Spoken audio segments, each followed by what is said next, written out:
ஸ்டாலின் பேச்சு எடப்பாடி பழனிசாமி முழு சங்கியாகவே மாறிவிட்டார் என்று ஒரு அவதூறு கருத்தை பரப்பிக் கொண்டிருக்கின்றார்.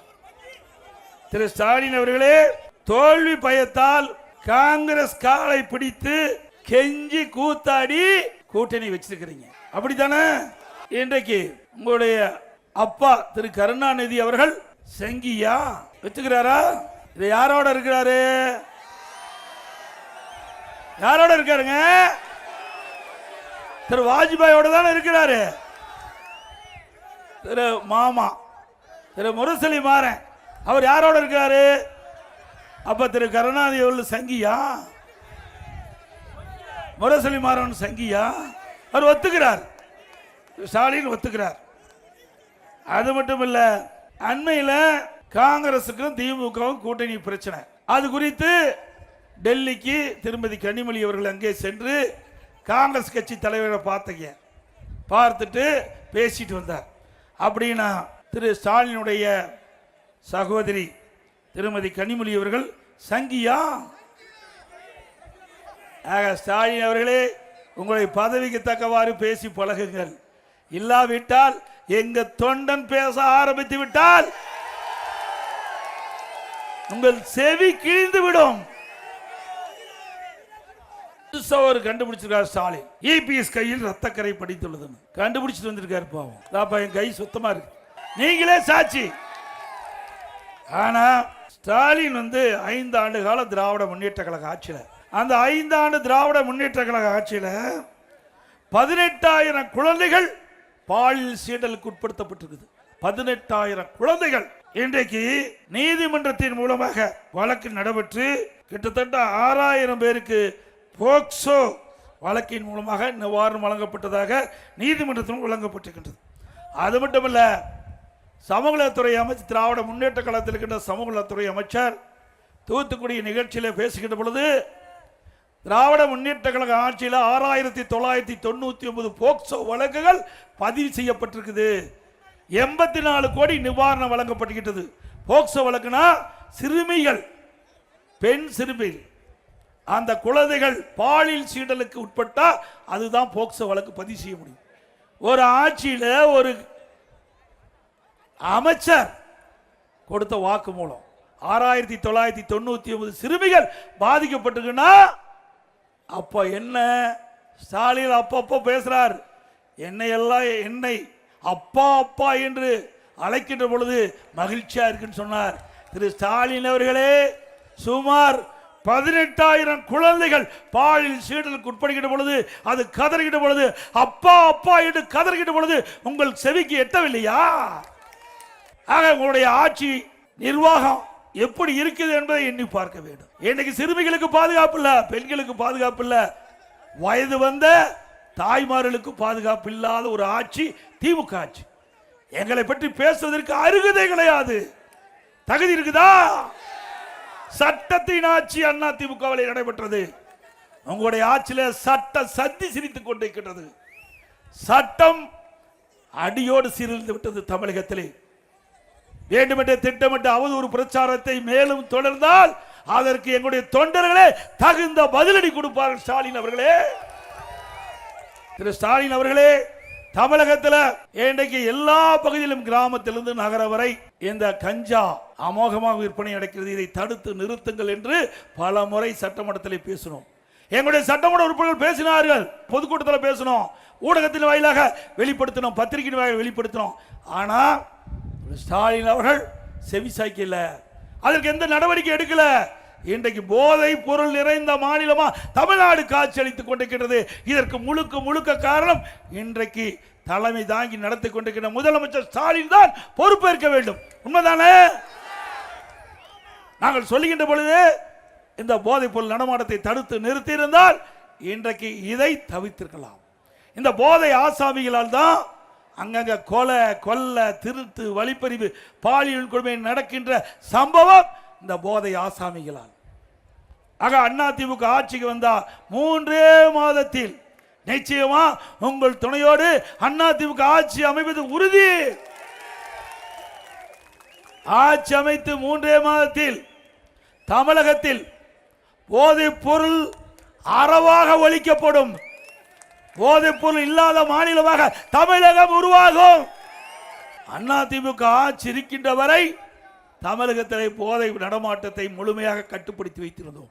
திராவிட முன்னேற்ற கழகம் ஆட்சிக்கு வந்தவுடன் திராவிட முன்னேற்ற கழக நிர்வாகிகள் துணையோடு இந்த போதைப் பொருள் விற்பனை நடைபெற்றுகின்ற காரணத்தினால்தான் காவல்துறையால் இந்த போதைப் பொருள் நடமாட்டத்தை தடுக்க முடியாத சூழ்நிலை ஏற்பட்டதாக எங்களுக்கு கிடைத்த தகவல். ஆக இன்றைக்கு காவலர்களே இந்த போதை ஆசாமியால் பாதிக்கப்படுகிறார்கள். அப்படிப்பட்ட ஆட்சி தேவையா?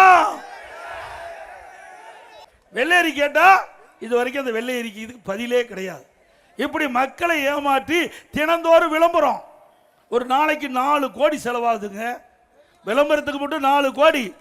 பத்திரிகைக்கும் ஊடகத்துக்கும் திராவிட முன்னேற்ற கழக ஆட்சியிலே ஒரு சில திட்டங்களை தினந்தோறும் பத்திரிகையில் போடுவது, தொலைக்காட்சியிலே காண்பதற்கு மட்டும் 4 கோடி செலவழிச்சிருக்காங்க. இது யாருடைய பணம்? உங்களுடைய வரி பணங்க. எப்படி ஊதாரித்தனமாக இவர்கள் சொந்த நலனுக்காக விளம்பரப்படுத்தி கொண்டிருக்கிறார். இப்படிப்பட்ட ஆட்சி தொடர வேண்டுமா? இதுதான். இப்படின்னா திரு கருணாநிதி அவர்கள் முதலமைச்சராக இருந்தார், அதில் எந்த மாற்று கருத்தும் கிடையாது.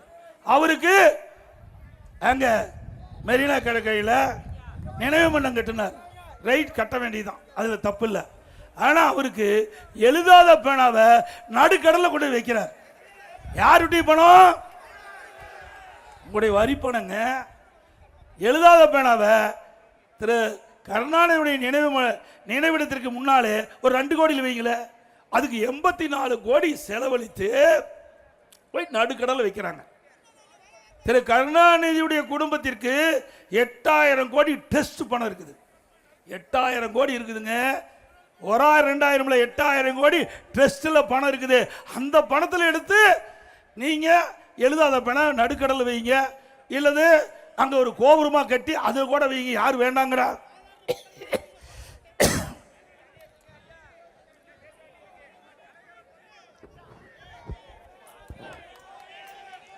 ஏங்க இது நியாயமா?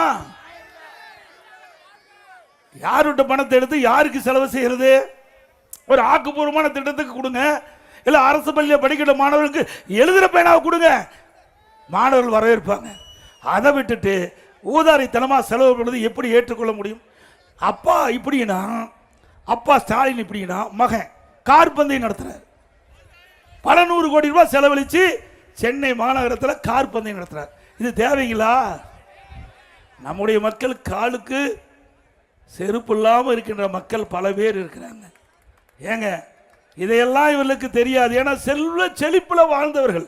நம்மை போல கிராமத்தில் பிறந்து வாழ்ந்து, ஒரு விவசாய குடும்பத்தில் பிறந்து வாழ்ந்து, வெயிலையும் மழையிலையும் நனைந்து, இரவென்றும் பகலென்றும் பாராமல் உழைத்தா ரத்தத்தை வீரையை மணியில சிந்தி உழைக்கின்ற விவசாய தொழிலாளி அவர்கிட்ட போய் கேட்டு பாருங்க, இந்த பணத்துடைய அருமை என்று தெரியும். ஆக மக்களுடைய வரி பணத்தை எப்படி ஊதாரித்தனமா அப்பாவும் மகனும் செலவு பண்றான்னு பாருங்க. கார் பந்தயம் சென்னையில் நடத்துற, இது தேவையா நாட்டுக்கு? எவ்வளவு பிரச்சனை நாட்டில் இருக்குது. அந்த பிரச்சனை தீர்ப்பதற்கு இந்த பணத்தை எடுத்து செலவு பண்ணுங்க, நாங்கள் வரவேற்கிறோம். பழனியில் அங்கே நம்முடைய பழனி முருகன் இருக்கார், அதில் 162 கோடி நினைக்கிறேன். இன்னைக்கு உத்தரம், பங்குனி உத்தரங்க, அங்கே 161 கோடி ரூபாயை எடுத்து 11 திட்டத்துக்கு செலவழிப்பதாக முடிவு செஞ்சு சில திட்டத்துக்கு டெண்டர் விட்டாங்க. உயர் நீதிமன்றம் ஸ்டே கொடுத்துட்டு தடையாணை வழங்கி விட்டது. ஏங்க திட்டத்தை அறிவிங்க, நாங்கள் வேண்டாங்கள, வரவேற்கிறோம்.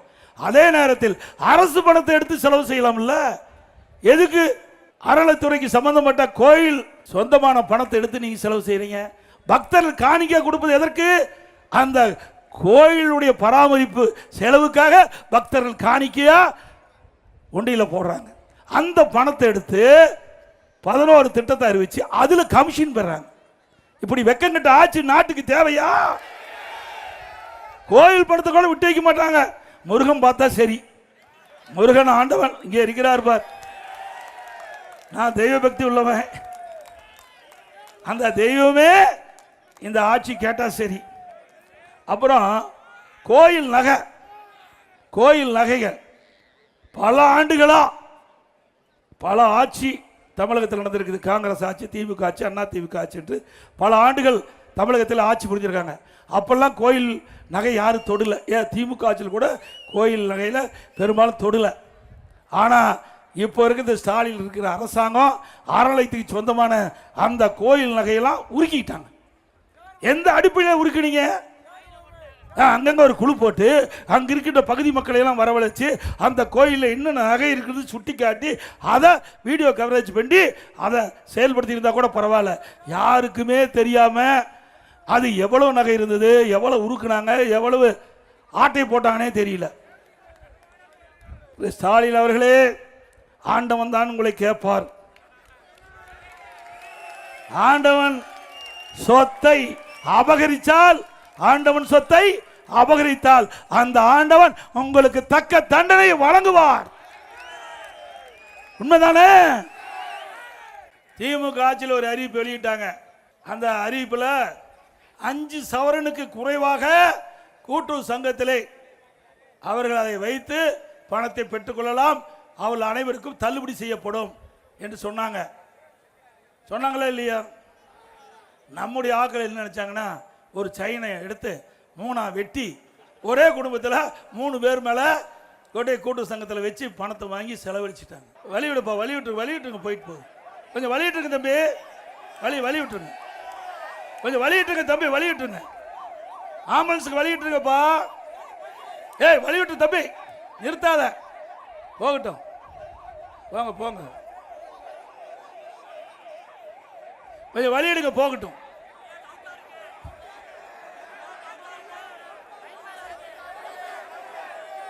என்ன வேணாலும் செய்யட்டும், அதை பத்தி கவலை. மக்கள் நம்பக்கம். அதோட ஸ்டாலின் ஒரு உத்தரவு போட்டார், பல விதிகளை விதிச்சார். ஒரு குடும்பத்தில் ஒருவருக்கு தான் கிடைக்கணும், மற்றொரு கிடைக்காதுன்ட்டார். நம்ம மக்கள் பணத்தை வாங்கி செலவழிச்சிட்டாங்க. இன்றைக்கு எல்லா கூட்டுறவு சங்கத்திலையும் நோட்டீஸ் விட்டாங்க, உங்கள் குடும்பத்தில் ஒருவருக்கு தான் தள்ளுபடி, மீண்டெல்லாம் அந்த நகையை மீட்டெடுத்து பணத்தை கட்டிக்கிட்டு போகணும். வேறு வழி என்ன பண்ணுறது? செலவழிச்சிட்டாங்க, அந்த நகையை திருப்ப முடியல. இன்றைக்கு அப்பொழுது இருந்ததை விட 2 மடங்கு அதிகமாக விற்கிது பவுன். அன்னைக்கு 35,000 ரூபாய்க்கு விற்றது, இன்னைக்கு 1,15,000 ரூபாய்க்கு பவுன் விற்கிது. இப்படி ஏழை மக்களை ஏமாற்றி அரசாங்கம் தொடர வேண்டுமா? திமுக அறிவிப்பால 48 லட்சம் பேர் இந்த நகையை போய் கூட்டுறவு சங்கத்தில் வச்சு பணத்தை பெற்றாங்க. அதுல 15 லட்சம் பேருக்கு தான் தள்ளுபடி. 33 லட்சம் பேர் நகையை வைத்து ஏமாற்றப்பட்டார்கள். இன்றைக்கு உதயநிதி போனார், பரப்புரைக்கு போனார். நம்முடைய தாய்மார்களும் பெண்கள்லாம் நல்ல காதில் தோடு, கழுத்தில் நகை போட்டிருந்தாங்க. பார்த்தாங்க, பொருட்கள் அவருக்கு நகையா போடுற வச்சுக்கிறேன்னு சொல்லி ஒரு அறிவிப்பு வெளியிட்டார். ஓடுங்க, வேகமா போங்க, கூட்டுறவு சங்கத்தில் உங்க நகையை வைங்க, பணத்தை பெருங்கினார், அழகா செலவு பண்ணினார்.